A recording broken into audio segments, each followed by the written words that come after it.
ಚುನಾವಣಾ ಪೂರ್ವ ಮೈತ್ರಿಯನ್ನೇನೋ ಬಿಜೆಪಿ ಹಾಗೂ ಜೆಡಿಎಸ್ ನಾಯಕರು ಮಾಡಿಕೊಂಡಿದ್ದಾರೆ. ಆದರೆ ಸ್ಥಳೀಯ ಮಟ್ಟದಲ್ಲಿ ಇನ್ನೂ ಕೂಡ ಬೂದಿ ಮುಚ್ಚಿದ ಕೆಂಡದಂತಹ ಪರಿಸ್ಥಿತಿ ಅಲ್ಲಲ್ಲಿ ಕಂಡು ಬರ್ತಾ ಇದೆ. ಇದರ ಪರಿಣಾಮ, ಇದರ ಎಫೆಕ್ಟ್ ಆಗ್ತಾ ಇರೋದು ಮೈತ್ರಿ ಅಭ್ಯರ್ಥಿಗಳ ಗೆಲುವಿನ ವಿಚಾರದಲ್ಲಿ.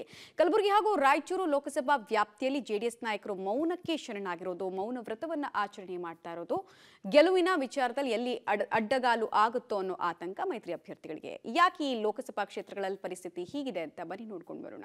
ರಾಯಚೂರು, ಕಲಬುರಗಿ, ಯಾದಗಿರಿಯಲ್ಲಿ ಮೈತ್ರಿ ಭಿನ್ನಮತ. ಪವರ್ ಸೆಂಟರ್ ಆಯ್ತಾ ಶರಣಗೌಡ ಕಂದಕೂರ್ ನಿವಾಸ. ರಾಯಚೂರು ಬಿಜೆಪಿ ಅಭ್ಯರ್ಥಿ ಅಮರೇಶ್ವರ್ಗೆ ಟೆನ್ಷನ್. ರಾಜ್ಯದಲ್ಲಿ ಬಿಜೆಪಿ ಹಾಗೂ ಜೆಡಿಎಸ್ ಮೈತ್ರಿ ಆದಾಗ್ನಿಂದ ಬಿಜೆಪಿ 25 ಹಾಗೂ ಜೆಡಿಎಸ್ 3 ಸ್ಥಾನಗಳಲ್ಲಿ ಸ್ಪರ್ಧಿಸುವ ಮೂಲಕ ಎರಡು ಪಕ್ಷದ ನಾಯಕರು ಒಗ್ಗಟ್ಟಿನಿಂದ ಪ್ರಚಾರ ಕಾರ್ಯ ಶುರು ಮಾಡಿದ್ದಾರೆ.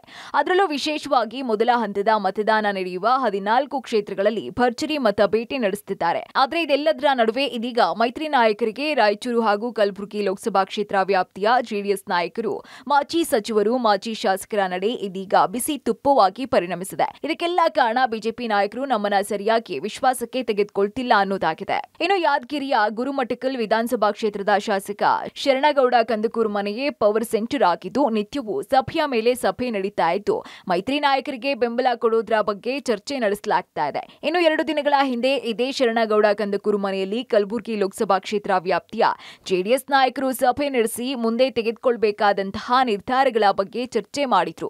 ಇದು ಬಿಜೆಪಿ ಅಭ್ಯರ್ಥಿ ಉಮೇಶ್ ಜಾಧವ್ ಬಗ್ಗೆ ಅಸಮಾಧಾನವನ್ನು ಕೂಡ ವ್ಯಕ್ತಪಡಿಸಿದ್ರು. ನಂತರ ಇದೀಗ ರಾಯಚೂರು ಬಿಜೆಪಿ ಅಭ್ಯರ್ಥಿ ರಾಜಾ ಅಮರೇಶ್ವರ್ ನಾಯಕ್ಗೂ ಟೆನ್ಷನ್ ಶುರುವಾಗಿದ್ದು, ಜೆಡಿಎಸ್ ನಾಯಕರ ನಡೆ ತಲೆನೋವಾಗಿದೆ. ಇತ್ತ ಮಾಜಿ ಸಚಿವ ಡಾಕ್ಟರ್ ಎ.ಬಿ. ಮಾಲಕಾರೆಡ್ಡಿ, ಮಾಜಿ ಶಾಸಕ ಗುರುಪಾಟೀಲ್ ಶಿರವಾಳ, ಮಾಜಿ ಕಾಡಾ ಅಧ್ಯಕ್ಷ ಶ್ರೀನಿವಾಸ್ ರೆಡ್ಡಿ ಕಂದಕೂರ್ ಸಭೆಯಲ್ಲಿ ಭಾಗಿಯಾಗಿದ್ರು. ಪ್ರಮುಖವಾಗಿ ಬಿಜೆಪಿ ನಾಯಕರು ಯಾರೊಬ್ಬರೂ ನಮ್ಮನ್ನ ವಿಶ್ವಾಸಕ್ಕೆ ತೆಗೆದುಕೊಳ್ತಿಲ್ಲ, ಬ್ಯಾನರ್ಗಳಲ್ಲಿ ಭಾವಚಿತ್ರ ಹಾಕ್ತಿಲ್ಲ ಅನ್ನೋ ಗಂಭೀರ ಆರೋಪವನ್ನ ಜೆಡಿಎಸ್ ನಾಯಕರು ಮಾಡ್ತಿದ್ದಾರೆ. ಇದೇ ರೀತಿ ಆದ್ರೆ ಮುಂದೆ ನಮ್ಮ ಭವಿಷ್ಯ ಹೇಗೆ ಅನ್ನೋ ಆತಂಕ ಜೆಡಿಎಸ್ ನಾಯಕರನ್ನ ಕಾಡ್ತಾ ಇದೆ. ಇನ್ನು ಉತ್ತರ ಕರ್ನಾಟಕದಲ್ಲಿ ಜೆಡಿಎಸ್ ಪಕ್ಷ ಸ್ವಲ್ಪ ಮಟ್ಟಿಗೆ ಗಟ್ಟಿಯಾಗಿದೆ ಅಂದ್ರೆ ಅದು ರಾಯಚೂರು, ಯಾದಗಿರಿ ಹಾಗೂ ಕಲಬುರಗಿ ಜಿಲ್ಲೆಗಳಲ್ಲಿ. ಇದೀಗ ಇದೇ ಜಿಲ್ಲೆಗಳಲ್ಲಿನ ಜೆಡಿಎಸ್ ನಾಯಕರಿಗೆ ಬಿಜೆಪಿಗರ ಮೇಲೆ ಮುನಿಸು ಶುರುವಾಗಿದ್ದು, ಕಲಬುರಗಿ ಹಾಗೂ ರಾಯಚೂರು ಲೋಕಸಭಾ ಕ್ಷೇತ್ರದ ಬಿಜೆಪಿ ಅಭ್ಯರ್ಥಿಗಳಿಗೆ ನಡುಕ ಶುರುವಾಗಿದೆ. Amaresh L K. Homminal, public TV, Yadgir.